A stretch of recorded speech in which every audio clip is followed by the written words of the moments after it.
tardes, bienvenidos un día más a Todo es Geopolítica, bienvenidos al programa en el que les contamos, repasamos y analizamos todo lo que sucede en el tablero geopolítico. Un día más, muy pendientes, un día más, pendientes de declaraciones del presidente francés, de Emmanuel Macron. Vuelve a amenazar con intervenir directamente en el conflicto en Ucrania. Dice que si Rusia llega demasiado lejos, él no va a descartar intervenir. Enseguida miramos a la respuesta por parte de Rusia. Ha hablado el ministro de Asuntos Exteriores ruso, Sergei Lavrov. Ha dicho que si Occidente, que si la OTAN quieren dirimir este conflicto en el campo de batalla, que Rusia está lista, que está preparada para llevar a cabo este enfrentamiento. Muy pendientes de estas palabras, vamos a mirar también a los cambios que ha habido en el gobierno ruso con la destitución del ministro de Defensa, Sergei Shoigu, y también pendientes de la implicación que puede tener en el campo de batalla, con el foco puesto en estos momentos en Kharkov. Ucrania reconoce una situación complicada, avances tácticos de Rusia, muchos medios apuntan hasta 9 aldeas tomadas por las fuerzas rusas en apenas las últimas horas, los últimos días, desde que se abrió este nuevo frente en el conflicto ucraniano. Pendientes de esto, miraremos también al primer ministro británico, Rishi Sunak, advirtiendo sobre una escalada nuclear. Dice que Putin está acercando a Europa, está acercando al mundo a la mayor crisis nuclear desde precisamente la crisis de los misiles cubanos. Muy pendientes de todas estas noticias, enseguida las repasamos con los mejores expertos, pero antes repasamos un poco más la actualidad, ahondamos en estos temas. Empezamos mirando al presidente francés, Emmanuel Macron, que sigue con las declaraciones polémicas sobre la guerra de Rusia y Ucrania, amenazando con desplegar tropas para contrarrestar la fuerza de Moscú. En un vídeo publicado en X, el presidente francés dijo en relación a los europeos que nos jugamos mucho de nuestro futuro y de nuestra seguridad en Ucrania. El vídeo publicado por Macron fue en el marco del Día de Europa, donde decía que tenemos que lograr disuadir a Rusia de continuar avanzando para impedir que se imponga la ley del más fuerte en Ucrania. Además, aunque señaló que espera con todas sus fuerzas que Francia no se implique en una guerra, advirtió de nuevo de que los europeos deben estar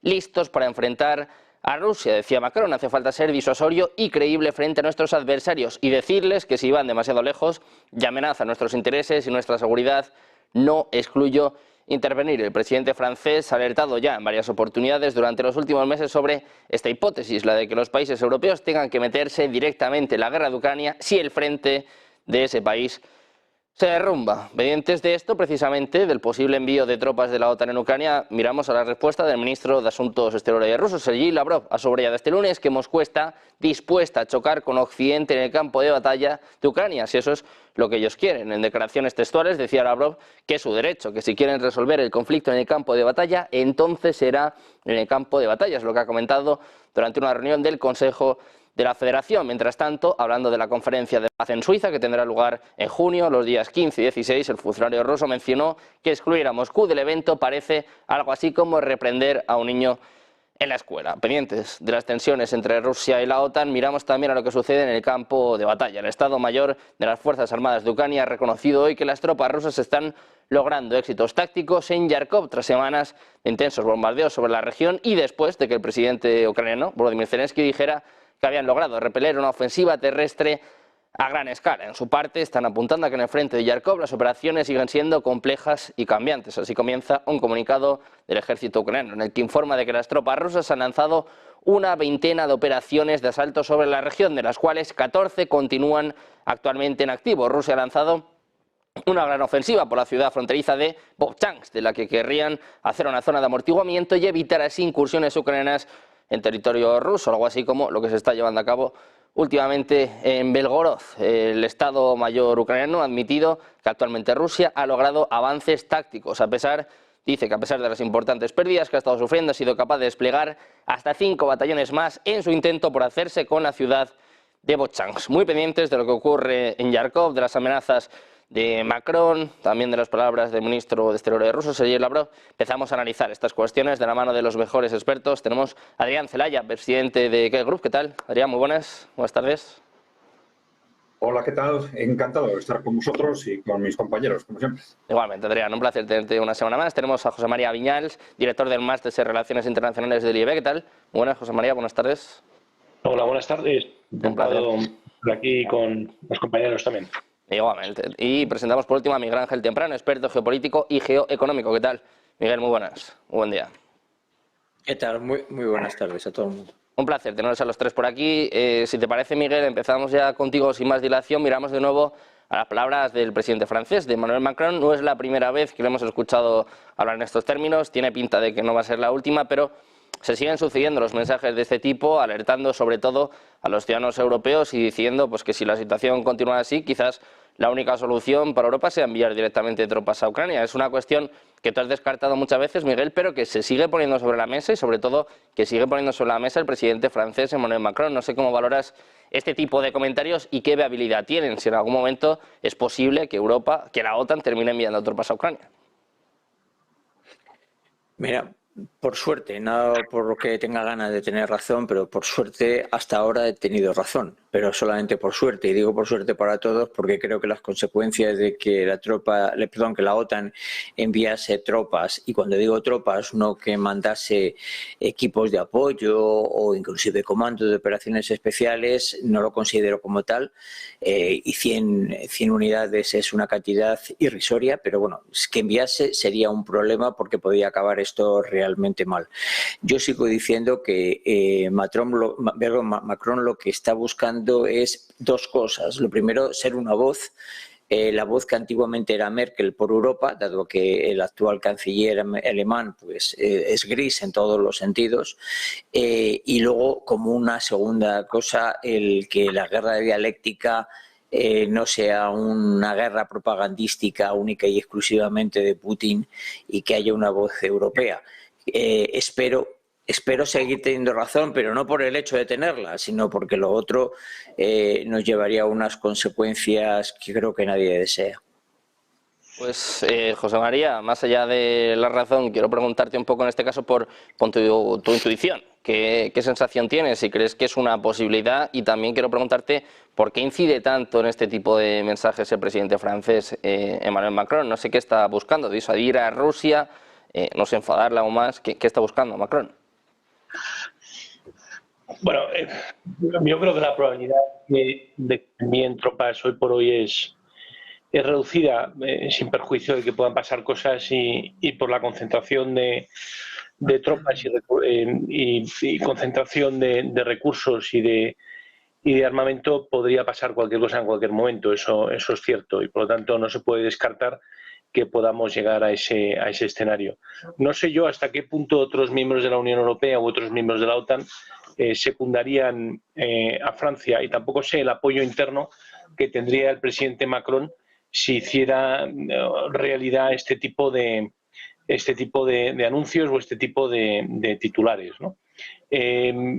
¿Cuál puede ser la motivación para llevarlos a cabo? Para de vez en cuando, pues todas las semanas, o al menos una vez cada 2 semanas, pues nos regala este tipo de intervenciones, ¿no? Bueno, pues pueden ser varios motivos. Ahora estamos a un mes escaso de las elecciones europeas, que están previstas entre el 6 y el 9 de junio. Puede ser un mensaje en clave europea, puede ser un mensaje para que, pues para ese guiño al electorado de que, de dónde están las partes, dónde está Francia, dónde se sitúa Macron, y que no hay ninguna duda de que es el rival fuerte en la Europa continental del presidente Putin. O puede ser un mensaje en ese sentido, puede ser un mensaje también para otros líderes europeos. Ahora se está ya hablando del siguiente paquete de sanciones, donde parecería que por primera vez se incluye lo que es la restricción de reexportación de gas natural licuado, que una vez entre en Europa no se podría reexportar a terceros países, y eso pues lleva unas negociaciones muy complejas donde se necesita el acuerdo unánime de los 27 Estados miembros. O bueno, pues también en ese sentido podría tener este mensaje, pues entrar ahí en esas cábalas, ¿no? y en esas negociaciones, tiene una interpretación. Y luego también yo creo que es un mensaje para que Zelensky se sienta arropado.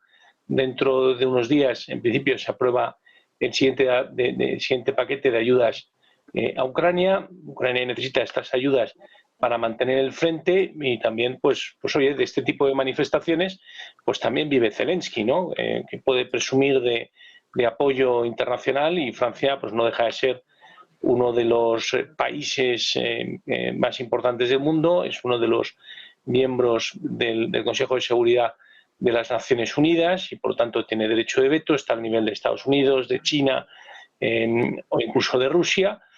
También es una potencia nuclear en el panorama europeo y por lo tanto de potencia nuclear a potencia nuclear Macron pues parecería que le está un poco plantando cara a Putin.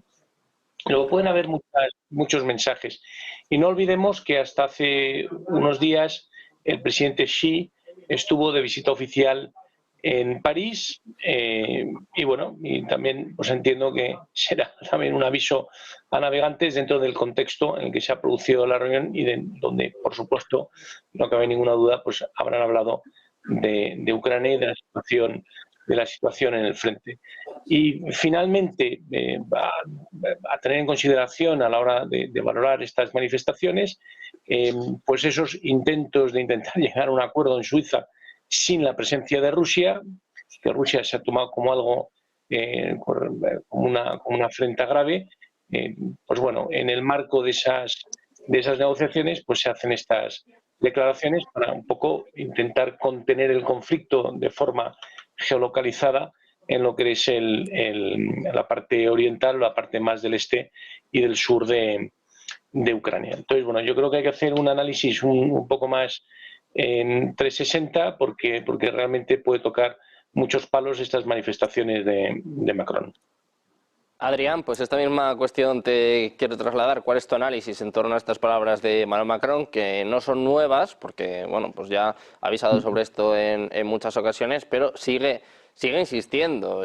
Como decimos, ha habido muchos líderes europeos que han salido al paso, ¿no? Por ejemplo, el propio Olaf Scholz, que contestaba o que ponía sobre la mesa antes Miguel Ángel, ya descartaba esta opción. Reino Unido, Estados Unidos, la OTAN y Jens Stoltenberg han incidido muchas veces. De hecho, en la próxima cumbre, uno de los puntos que quieren tratar es precisamente esto, el no envío de tropas a Ucrania, pero Macron, no sé si para presionar a Rusia, no sé si para erigirse como el líder en este sentido en Europa, sigue insistiendo en este mensaje. Sí, ya sabéis que mi visión de este tema es más pesimista, ¿no? Vamos a ver, yo creo que esto tenemos que valorarlo desde el punto de vista del fondo de la cuestión. El fondo de la cuestión es una situación de pánico en la élite occidental, una situación de pánico en la cual no saben, la élite occidental no sabe muy bien qué hacer. No sabe qué hacer frente a un contexto en el que después de 30 años de intentar acorralar y someter a Rusia y luego también a China, no solo no lo han conseguido, sino que ahora que pensaban que habían conseguido meter a Rusia en la trampa de Ucrania y ese iba a ser ya el golpe definitivo, pues no solo no lo consiguen, sino que al revés Rusia está ganando la guerra, ¿no? Claro, el que ante ese contexto están pensando que tienen que hacer algo, saben que tienen que hacer algo para su propia supervivencia, pero no saben qué, entonces están intentándolo, lo han intentado ya, pero bueno, siguen intentando todo lo que pueden hacer. Efectivamente, esta entrevista con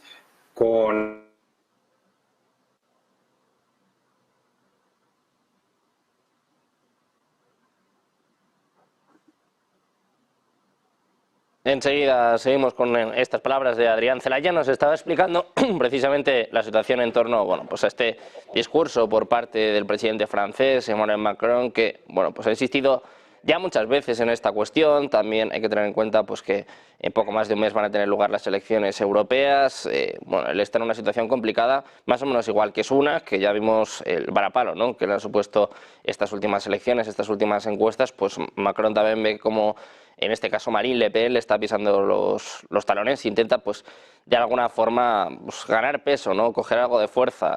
Adrián, dejamos que sigas desarrollando tu discurso. Cuéntanos un poquito cómo ves este discurso, precisamente, por parte de Macron. Decías que eres pesimista, ¿no? Es verdad que cuando repiten tanto que no van a hacer algo, normalmente pasa lo contrario. Normalmente, al final, sucede. Sí, es una estrategia de juego sobre todo con la opinión pública europea, intentando poco a poco irla acostumbrando a los nuevos contextos y a los sucesivos pasos en la escalada, ¿no? Decía que en la última visita de Xi Jinping intentaron por última vez quizás convencer a Xi Jinping de que rompiera su alianza estratégica con Rusia y efectivamente le salió absolutamente mal, incluso amenazando directamente, poniéndolo en la balanza, estamos dispuestos a romper las relaciones económicas con China si no cedéis en el ámbito geopolítico, ¿no? Y evidentemente China tiene clarísimo que en ese juego no puede entrar, ¿no? Y sería un poco más largo explicar el porqué, ¿no? Pero efectivamente yo creo que a la hora de valorar las palabras, las sucesivas declaraciones de Macron, hay que tener en cuenta no solo las palabras sino los hechos. Es decir, si hubieran sido una serie de amenazas tras amenazas tras amenazas, que además no son coherentes porque son distintas en cada momento. A veces dicen, sí, vamos a ir allí si van demasiado lejos, otras veces vamos a ir allí de cualquier forma, otras veces vamos a ir allí si se rompe el frente y si Ucrania nos lo solicita. Es decir, ante algo absolutamente tan grave, sí choca que no haya una coherencia en el contenido de las amenazas. Pero el problema es que no son solo amenazas, sino que son hechos. Son hechos en los que llevamos ya un año por parte de países como Francia y Gran Bretaña fundamentalmente, con actos de guerra directos contra Rusia a través de Ucrania. Directos contra Rusia, contra los barcos de Rusia en el Mar Negro, contra Crimea, contra las regiones del Donbass y contra el propio territorio ruso, ya lo hemos comentado muchas veces, con armamento de la OTAN, con geolocalización de la OTAN, dirigidas por satélites de la OTAN, etcétera, etcétera, ¿no? Esto, bueno, sabemos perfectamente que esos instrumentos están ya manejados precisamente por ingleses y por franceses, porque nos lo dijo el propio Scholz, ¿no?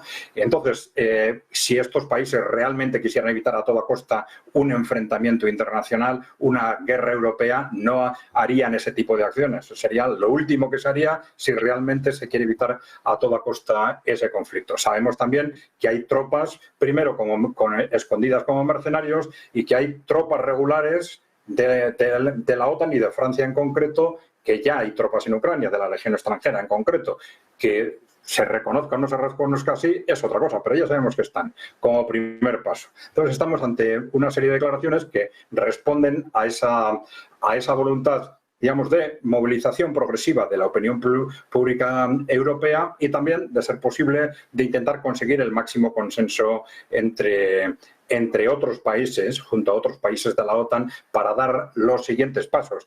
No quiere decir que dando esos siguientes pasos ellos estén convencidos de que van a ganar una guerra europea directa contra Rusia. Probablemente no lo tienen claro en absoluto, salvo que consiguieran implicar a Estados Unidos directamente.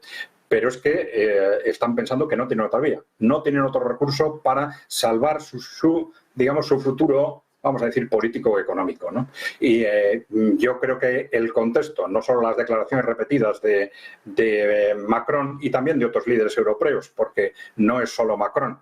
Si hablamos de Polonia, hablamos de los países bálticos, están haciendo este tipo de declaraciones también de forma constante, ¿no? Y también en Inglaterra. Recordemos que el propio primer ministro británico acaba de decir que la Unión Europea tiene que ser más agresiva con respecto al conflicto en Ucrania, la Unión Europea en su conjunto, ¿no? Yo creo que no son meras, lamentablemente, no son meras amenazas. Los hechos nos dicen que hay una voluntad de fondo y una disposición de fondo a utilizar ese camino, y salvo que encuentren otra vía durante estos meses, pues hay que pensar que van a dar nuevos pasos. Evidentemente, una razón para no seguir adelante podrían ser estos nuevos pasos de Rusia, ¿no? Estos pasos de iniciar el entrenamiento, las pruebas con armamento nuclear táctico, que es una respuesta muy directa a estas amenazas del Reino Unido y de Francia, ¿no? Bueno, ahí harán cálculos, porque claro, no es lo mismo entrar en un conflicto de ese tipo directamente con Rusia a la desesperada, pero pensando que tengo al menos un 30% de posibilidades de ganar, a decir, mira, pues es que en esta situación no tengo más que un 5% de posibilidades de ganar, ¿no? Pues todo eso es algo a tener en cuenta, y siempre teniendo en cuenta la gravedad de los hechos de los que estamos hablando, siempre hay que pensar que en el último momento alguien toma decisiones no esperadas que les sacan del rumbo en el que están llevando, del rumbo que están siguiendo, y evita el desastre en el último momento. Pero en principio que están encaminados en esa dirección, yo creo que parece bastante claro. Perdóname, ¿me permitís intervenir? Sí, cuéntanos. Vamos a ver, Adrián, yo es que cuando hablas de élites no sé a quién te refieres, o sea, porque si hablas de los políticos, permíteme, de élite no tiene nada, es decir, cuando tú ves la supervivencia de la gran mayoría de los políticos, no supera la estadística, no superan los 5 años, por lo tanto, la gran mayoría de los políticos de élite tienen poco, y de hecho cuando acaban de ser aparentemente élite política llevan a la puerta de las empresas a pedir trabajo. Eso es lo primero. Lo segundo, a las élites económicas, es decir, quien realmente tiene poder de decisión sobre nuestras vidas, esto es lo último que les interesa, por lo tanto no necesitan mantenerse en el poder si ya lo están. Es decir, aquellos que tienen la capacidad económica de decisión ya lo están. Y en tercer lugar, para la opinión pública, desgraciadamente todo lo que no está constantemente en el candelero y no en el candelabro, como decía aquella, no existe. Y no tiene más que ver lo que está pasando en los Estados Unidos. Se acaba de salir la última encuesta, hace escasamente 2 horas y pico, sobre lo que realmente pita. Bueno, no se ha preguntado en esa encuesta para ver a quién quieren votar la gente joven, si a Biden o a Trump. No se ha preguntado sobre Ucrania, se ha preguntado sobre Gaza. Y lo que está hundiendo en los 3 principales estados de decisión, que son Michigan, Wisconsin y Pensilvania, a Biden, no es Ucrania, es Gaza. Entonces, primero, élites no son, no tienen nada que conservar porque pasan rapidísimamente. Tampoco tienen una gran capacidad de decisión, más que en el marco del tiempo en el que están, donde efectivamente tienen una gran influencia otro tipo de personas. Las otras personas, que son las que realmente se mantienen en el poder, esto es lo último que les interesa, que haya un escalado conflicto. Y a la opinión pública es que yo creo que ya ni se enteran. Mira, coger los telediarios. Yo tengo costumbre de cuando puedo veo el telediario de la noche, y obviamente me despierto con las noticias de la radio, y cuando voy en el coche también lo voy escuchando. Desgraciadamente de Ucrania prácticamente no se escucha. Con lo cual no sé de qué nos están preparando, porque si nos intentan preparar para algo, de luego no tienen conducto ni canal. Yo lo que creo claramente es que hace falta una voz y alguien quiere ser esa voz. Probablemente tenga razón en la medida en que Le Pen le está pisando los talones a Macron, y Macron necesita auparse como líder más allá de una Francia, sino de tener una importancia europea. Y luego no nos olvidemos, tenemos elecciones dentro de 3 semanas, me parece que son, ¿no? En Europa. Y Macron tiene todas las características malas para perder. No tiene partido, no tiene influencia, no tiene grandes homólogos en el resto de los países europeos. El Partido Popular Europeo, en el que él no pertenece, es el que clarísimamente va a ganar las elecciones. Por lo tanto, lo puedo ver puedo aceptar posiciones desde que, oye, lo que intenta es hacerse ver, o la otra posición es que lo que intenta hacer es hacer ver la voz europea, pero no creo que vaya más allá la situación, ¿eh? Bueno, me dejáis porque te has dirigido a mí mismo, te digo, ¿no? Bueno, con respecto a la opinión pública, es que esa es exactamente la cuestión. Es decir, el que de pronto la opinión pública no salte, se trata de evitar eso. Que de pronto la opinión pública sea consciente de que si nos están llevando a la guerra, y salte la opinión pública. Lo que quieren es irnos acostumbrando paso a paso, precisamente por eso, porque se habla mucho más de Gaza, independientemente de la importancia que tenga, pero que es un conflicto lejano y que hablar sobre ello no compromete a nada, mientras que apenas se habla del riesgo tan alto que tenemos en la propia Europa, ¿no? Y sobre este tema efectivamente de las élites económicas, que ahí efectivamente está la clave, yo creo que se visualiza exactamente, perfectamente, viendo lo que pasó en Rusia. ¿Qué es lo que hace Putin en el momento en el que llega a poder? Pues a esas élites económicas que se habían hecho con el poder político en los años 90 y muy interrelacionadas con Wall Street y con la City, las echa del poder político. Y se queda con el dinero, y ese queda con el dinero. No, eso es tu interpretación. Pero ahora estamos hablando de las élites económicas. A eso tendríamos que hablar más despacio. Pero a esas élites económicas las echan del poder político. Y esa es la cuestión clave. Eso es lo que ha convertido a Rusia en el gran enemigo a batir a toda costa. Y eso es lo que se hace intolerable, lo que hace intolerable a esas élites económicas aceptar una victoria de Rusia en Ucrania que va a incrementar sustancialmente la influencia política e ideológica de Rusia y de los países emergentes en su conjunto. Bueno, pues si os parece, Miguel, Adrián, vamos a mirar precisamente la respuesta de Rusia sobre esta cuestión, sobre el posible envío de tropas de la OTAN a Ucrania. Ha hablado el ministro de Asuntos Exteriores, Sergei Lavrov. José María, quiero preguntarte por ello. Dice que Rusia está preparada, que está lista para luchar contra la OTAN, para luchar contra Occidente en Ucrania. ¿Cómo valoras esto? Porque es la primera vez que vemos un mensaje de este tipo, ¿no?, por parte de Rusia. Parece que ya da por hecho, como decía Adrián, que hay tropas de la OTAN o que va a haber tropas de la OTAN en Ucrania y que están preparados para luchar.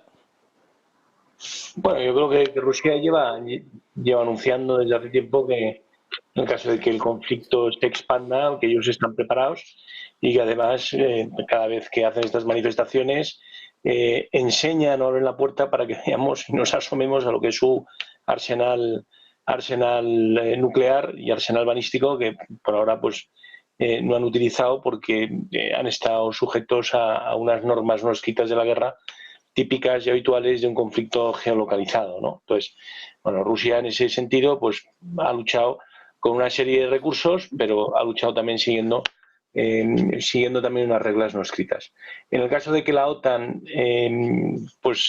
adopte unas posiciones mucho más agresivas, yo creo que Rusia, en primer lugar, ya han señalado que están preparados, que es una situación que ellos mismos contemplan como una posibilidad bastante real. Punto número uno. Punto número dos, vamos a ver si es una guerra abierta entre una potencia nuclear como Rusia y una o varias potencias nucleares, como es el caso de Francia o del Reino Unido, de Estados Unidos, en el caso de que intervenga la OTAN en pleno, pues ya veremos. También, ahora mismo estas bravatas y el uso de la OTAN como arma arrojadiza es más fácil. Veremos qué pasa el 5 de noviembre y veremos quién ocupa el despacho Oval. Porque si es una segunda administración Trump, muy probablemente el que haga ese tipo de declaraciones en el futuro a lo mejor se va a encontrar con una contradeclaración a los 10 minutos de la Casa Blanca que, oiga, si quiere usted mandar tropas, envíaselas usted, porque aquí en Estados Unidos no vamos a apoyar nada de esto. Porque por ahora Rusia se ha cuidado muy mucho de intervenir en territorio de la OTAN. Es decir, Ucrania no pertenece a la OTAN, es un proxy que han utilizado tanto la OTAN como la Unión Europea como otros países para inflar, para dotar de una serie de recursos para que haga frente a Rusia en el campo de batalla ucraniano. Y repito una vez más, en un conflicto que está geolocalizado y que tiene unas reglas no escritas de normas de beligerancia. Y bueno, y eso se ha quedado ahí. ¿Cuál es el riesgo ahora? Pues el riesgo ahora es que se desmorone el frente por una serie de motivos, sobre todo pues que está llegando tarde la ayuda o no llega o no se sabe utilizar cada vez más la legitimidad de Zelensky según se va pasando el tiempo, se deslegitima como líder de una democracia y como un líder votado libremente en las urnas. Cada vez estamos viendo más voces en contra suya, en contra de su gobierno, en sus actuaciones, por parte de generales, por parte de otros ministros, por parte de otras sensibilidades políticas dentro de Ucrania. Y por lo tanto, pues bueno, es una situación muy complicada para el gobierno de Zelensky, es una situación muy complicada sobre el terreno y es una situación que se puede complicar mucho más a la vista de las elecciones del 6 al 9 de junio, donde los partidos de derecha que se han opuesto al conflicto desde el principio, a las sanciones y otra serie de medidas, es muy probable que tengan una presencia incluso más importante dentro del Parlamento Europeo, con todo lo que eso significa, y por otro lado, que a la vuelta de la esquina, el 5 de noviembre, tenemos elecciones en Estados Unidos y todos sabemos lo que piensa Trump de la OTAN, todos sabemos lo que piensa Trump de muchos miembros de la OTAN que no pagan las cuotas, todos sabemos lo que piensa Trump de que los europeos deben defenderse a sí mismos y todos sabemos lo que piensa Trump de Putin y de la guerra de Ucrania.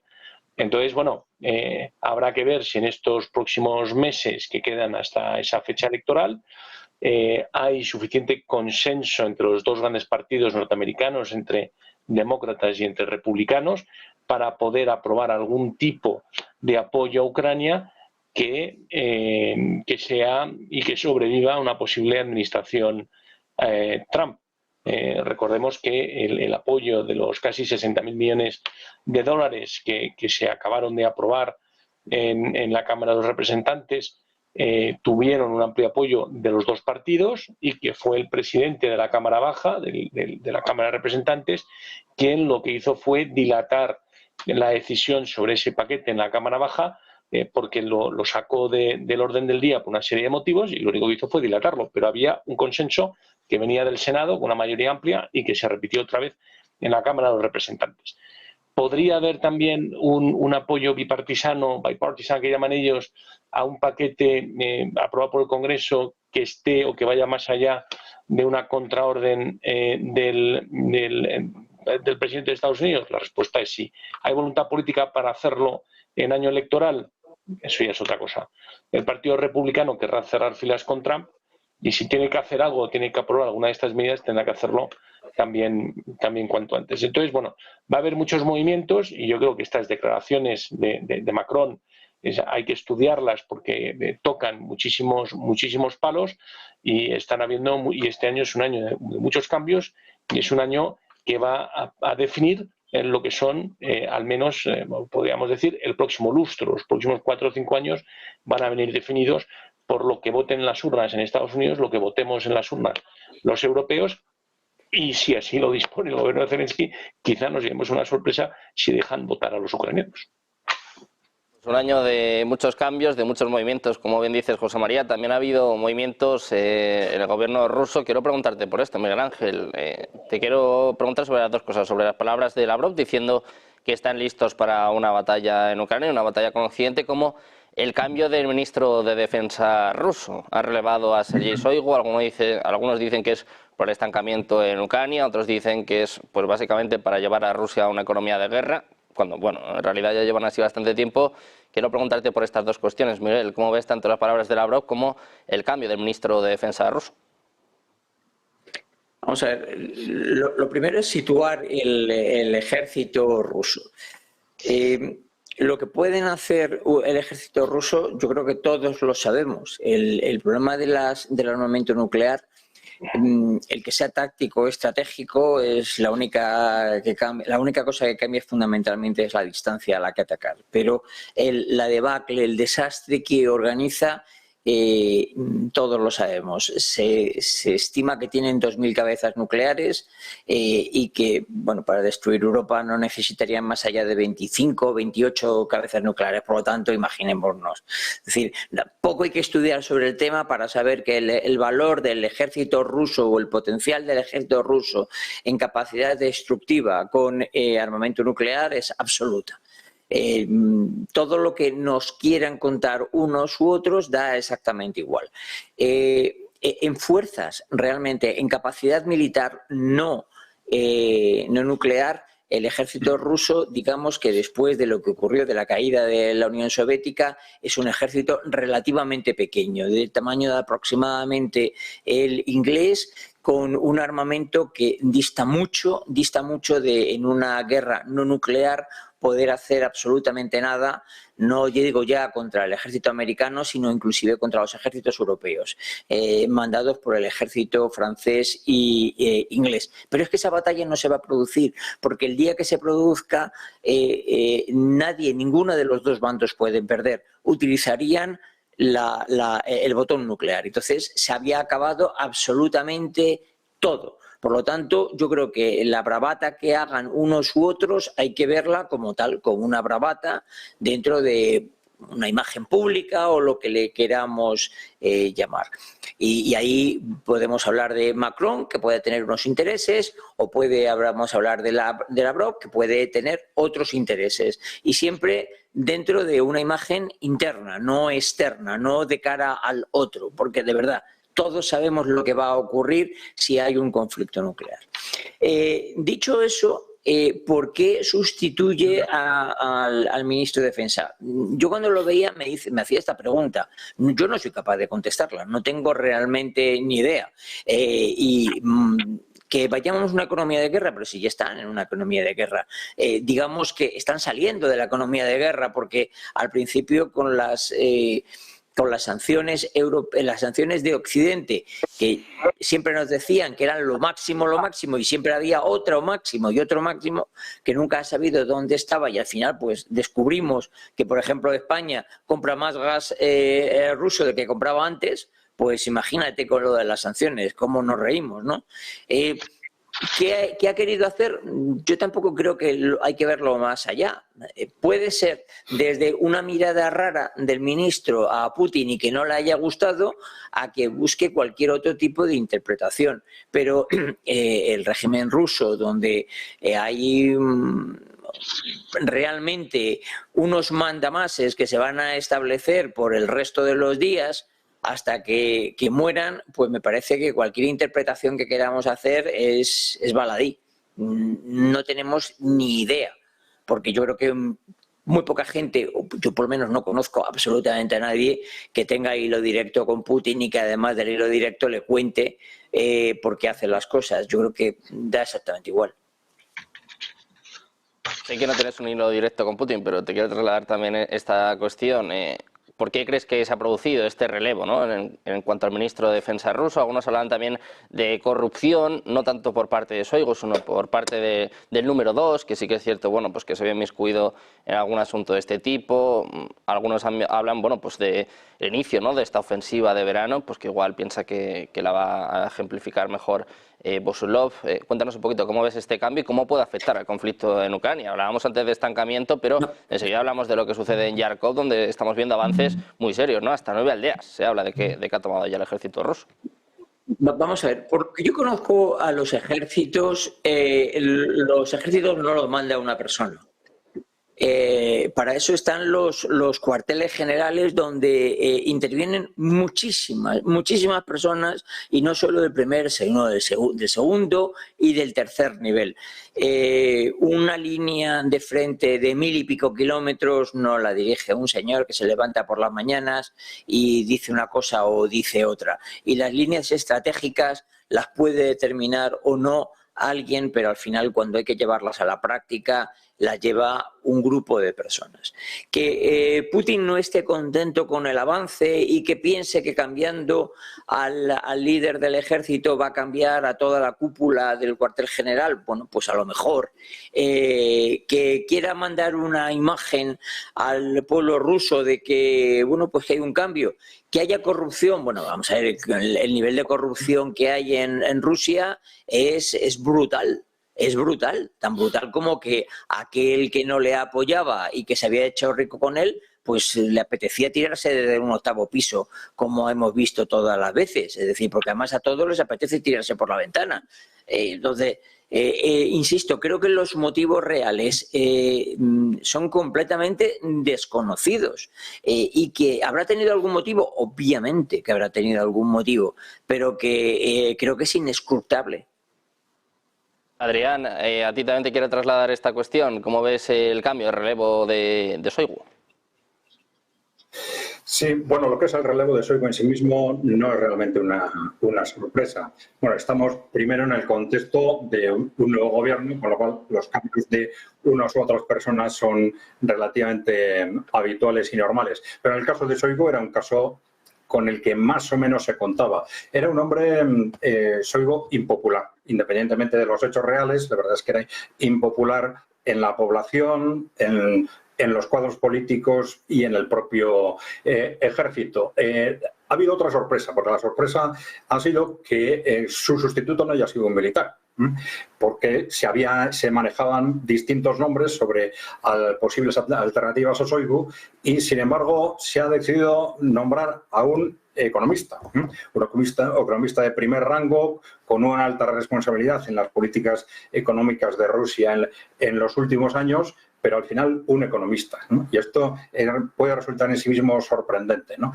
Pero bueno, ahí hay distintos factores que pueden explicarlo, ¿no? Uno es la importancia que la gestión directa del complejo militar industrial tiene dentro de la propia administración rusa. Es decir, así como las empresas armamentísticas son prácticamente en su totalidad son privadas en Estados Unidos, por ejemplo, ¿no? Y cada vez más en Europa, son fundamentalmente públicas en China o en Rusia. Y esto implica una gestión de conjunto que es mucho más compleja y que va mucho más allá, evidentemente, de lo que es el ámbito militar. Y esto que hace que la gestión no propiamente militar tenga mucho más importancia en este sentido que la que tienen en países como Estados Unidos, por ejemplo, ¿no?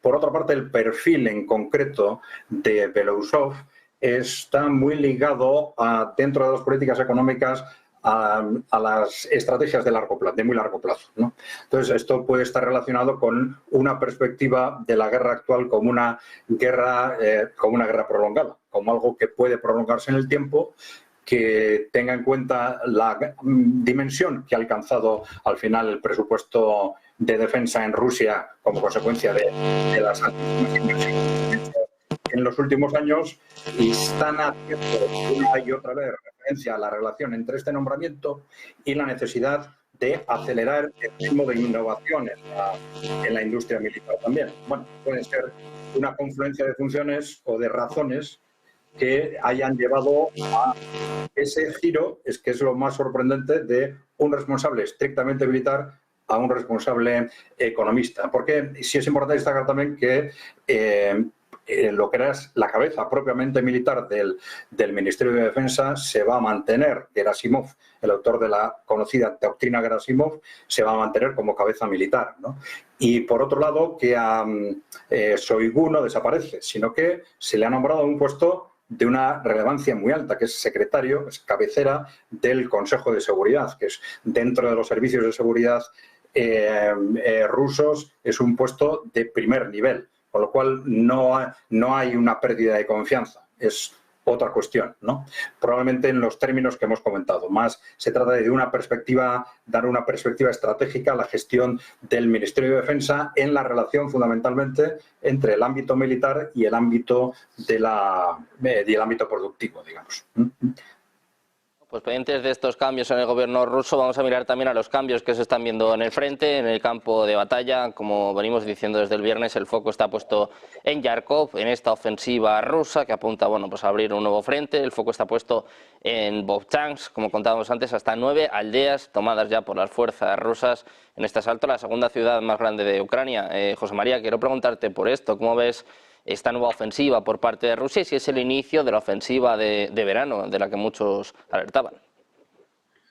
Bueno, también, si me permites añadir también al nuevo nombramiento de Belousov, el hecho de que por las elecciones que ha habido recientemente en Rusia tocaba ahora y se van a producir distintos cambios en lo que es el gobierno, en el nuevo gobierno de Putin, y que a Shoigu no se le aparta del todo, como bien apuntaba mi compañero, sino que pasa a ser el secretario del Consejo de Seguridad y que además el jefe del Estado Mayor, que es un puesto más técnico, por así decirlo, en lo que al frente se refiere, sigue siendo el mismo. No se prevé un gran cambio en lo que a la estrategia militar se refiere. Otras causas, pues bueno, el estancamiento en el frente, pues yo creo que es una causa porque se espera una guerra rápida al principio y no fue así, y está consumiendo muchos más recursos de los inicialmente previstos, y realmente los éxitos militares pues son de gran importancia en la moral, pero también en lo que es la presencia rusa en el mundo y sus alianzas, y mantener un poco esas amistades interesadas con otros países centroasiáticos que ahora pues, son sus grandes socios comerciales. Por otro lado, no podemos olvidar el golpe del grupo Wagner de hace unos meses, donde fue una lucha interna que todavía no entendemos muy bien, pero donde había dos bandos claros. Uno de ellos era Shoigu y el otro era el Pirochín, como jefe de los mercenarios Wagner, ¿no? Nunca sabremos qué pasó, ni por qué, ni cuáles fueron los motivos, pero sabemos que había esos dos bandos enfrentados. Eso ya de por sí podría ser un motivo para apartarlo del ministerio. Y luego están las sospechas de corrupción que también subyacían, ¿no?, en todo el entramado y todo ese complejo industrial y militar del Ministerio de Defensa, ¿no? El perfil que han elegido ahora es un perfil que podría dar a entender que es un perfil más adecuado para una guerra a largo plazo. Luego es también una señal a los ucranianos de que los rusos están dispuestos a poner todos los recursos que hagan falta a medio y largo plazo para continuar con sus objetivos en Ucrania, cual pues para los ucranianos no es una buena noticia. Y por otro lado también para controlar mejor todo ese complejo de grandes industrias pesadas públicas, que son las que nutren ese aparato militar en recursos técnicos, pues que a veces pues bueno, hemos visto que ha habido problemas de abastecimiento, ha habido problemas también de llevar material novedoso y material adaptado y flexible a las circunstancias de este conflicto y de esta guerra. Pues hemos visto que con un perfil de alguien que viene del Ministerio de Desarrollo Económico, pues se van a tener en cuenta y se va a planificar bastante mejor, o por lo menos eso se espera. Sobre lo que es estos avances en el frente norte hacia la ciudad de Charkov, no olvidemos que esta ciudad es una ciudad que tradicionalmente ha sido rusófona y es una ciudad donde siempre ha habido una importantísima parte de la población que ha sido, pues, tiene una sensibilidad más prorrusa, y no hay más que ver las elecciones de los últimos años en qué sentido han votado, ¿no?, en Charkov. Charkov está muy cerca de la frontera con Rusia. Ha habido varios intentos de aislar o de conseguir entrar en Charkov que no han dado resultado. También es verdad que haciendo estos avances en la frontera cercana a Charkov, estás protegiendo ciudades rusas que han sido objeto también de incursiones, de ataques de grupos ucranianos, ¿no?, o proucranianos. Entonces, bueno, pues ahí hay un interés propio de Rusia de protección, pero también un interés estratégico importante, que es la segunda ciudad más importante de Ucrania, que es Charkov. Una vez más, y esto quizá nos lleva a las preguntas que nos hemos hecho siempre, ¿no? O sea, ¿cuál es el objetivo final de Putin y cuál es su pretensión territorial? O sea, ¿quiere llegar hasta el Dnieper? ¿Quiere blindar esas zonas de Donetsk y Lugansk? Un poco cuál es su objetivo, o a lo mejor no tiene objetivo y es un objetivo flexible y meramente oportunista, ¿no? Y ha visto que puede avanzar por ese lado, que al mismo tiempo se lo están pidiendo esas regiones rusas de la frontera porque están sufriendo las incursiones ucranianas. Bueno, y entonces ha visto una oportunidad también de avanzar por ese lado. Lo que sí que estamos viendo es que el ejército ucraniano no llega a todo, y que si está centrado a 200 kilómetros más al sur, pues si deriva recursos más al norte, pues entonces va a dejar agujeros en esa enorme línea defensiva que es muy complicada de defender, sobre todo cuando hemos entrado en una fase de la guerra que es de puro de quemar billetes, ¿no? Es una fase de la guerra donde se va pues a quemar recursos técnicos y humanos y a ver quién aguanta más, ¿no? Entonces, el desgaste que esto ocasiona pues hace que se produzcan estas oportunidades, y pudiera ser que a partir de Charkov sea el objetivo de esta primavera-verano pues bueno, poner, aislar Charkov o incluso llegar a tomarla, ¿no? Que eso supondría un grandísimo esfuerzo por parte de las fuerzas rusas. Pero no sabemos cuál es el objetivo final ni de esta campaña, ni siquiera si ha empezado la campaña, ni tampoco del objetivo final ni las pretensiones territoriales de las incursiones rusas en Ucrania desde hace 2 años. Bueno, pues vamos a ver cuál es el objetivo, vamos a ver también cómo es el desarrollo de esta ofensiva. Miguel Ángel, muy rápido, quiero preguntarte por esto, también hacer énfasis en que ya no solo conquistarían Yarkov, sino que también están protegiendo Belgorod, ¿no? Ayer veíamos, por ejemplo, un ataque a un apartamento en el que murieron 10 civiles, ¿no? Belgorod, sobre todo, está siendo el objetivo principal también de los ataques por parte de Ucrania. Sería algo así como una zona de amortiguamiento, ¿no? Lo que está buscando ahora conseguir Rusia. Sí, yo he dicho ya varias veces que a mí esto me recuerda alarmadamente lo que ocurrió en la guerra Irán-Irak y cómo se acabó. Es decir, se había convertido en un frente estático donde unos conquistaban una zona y luego la perdían y viceversa, y se tiraban unos a otros todo lo que les llegaba. Tenían un mercado realmente persa en Amman, donde los dos compraban todo lo que le podían vender los de Occidente o de Oriente. En ese momento era Rusia. Y ahora estamos en una situación muy, muy similar. Es decir, hace 3 años poca gente conocía que existía Yarkov. Ahora todo el mundo escucha hablar, pero es que ya vamos hablando de determinadas no ciudades, aldeas. Cuando eso ocurre es que los frentes no se mueven.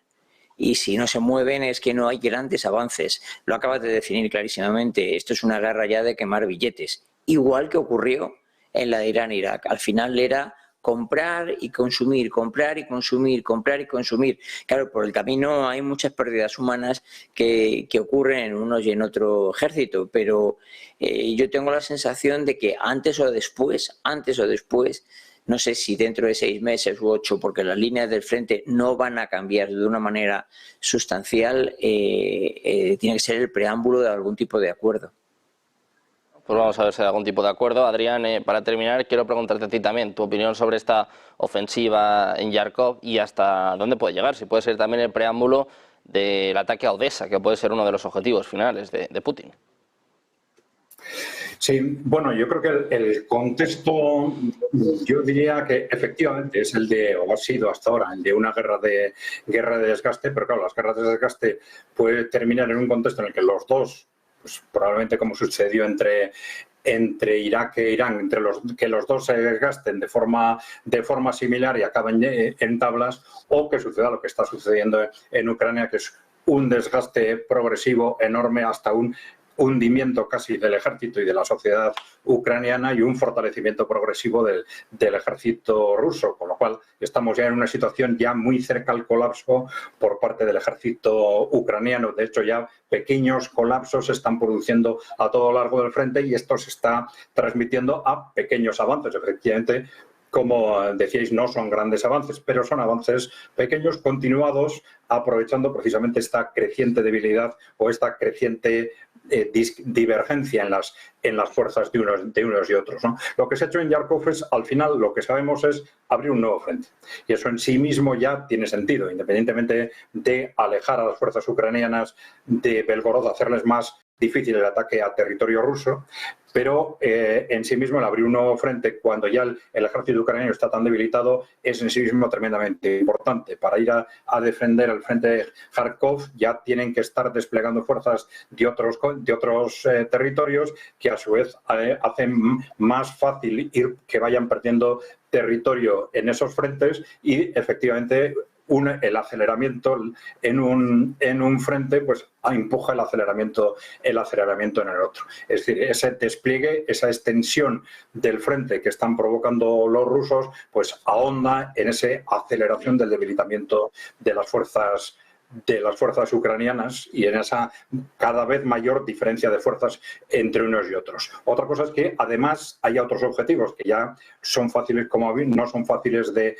estimar como habéis dicho, ¿no? Si esto es el comienzo ya de una gran ofensiva con objetivos territoriales que todo el mundo estaba previendo que sucediera alrededor de junio o no, o es posible que tampoco ni siquiera las fuerzas rusas lo sepan hasta ver por dónde se abre el frente ucraniano. Es decir, esa debilidad a todo lo largo de los distintos frentes puede provocar que se hundan en un sitio o que se hundan en otro, y es muy posible que en función de dónde se produzca ese hundimiento se produzca el despliegue y el avance territorial ruso. Bueno, pues vamos a ver hasta dónde tiene lugar este avance, como decíamos, con 9 localidades ya tomadas, con Ucrania, sobre todo con Zelensky, diciendo pues que la situación está complicada, ¿no?, en este nuevo frente que, como bien decía Adrián, ha abierto el ejército ruso. Os doy las gracias a los tres, Miguel, Adrián, José María, muchísimas gracias a los tres por estar aquí un día más. Un placer, muy buen día. Igualmente. Adiós, buenas tardes. Muchas gracias. Buenas tardes. Nosotros seguimos pendientes, como ven, de la actualidad geopolítica, económica. Una pausa, unos minutos y seguimos con la mejor información en Negocios Televisión.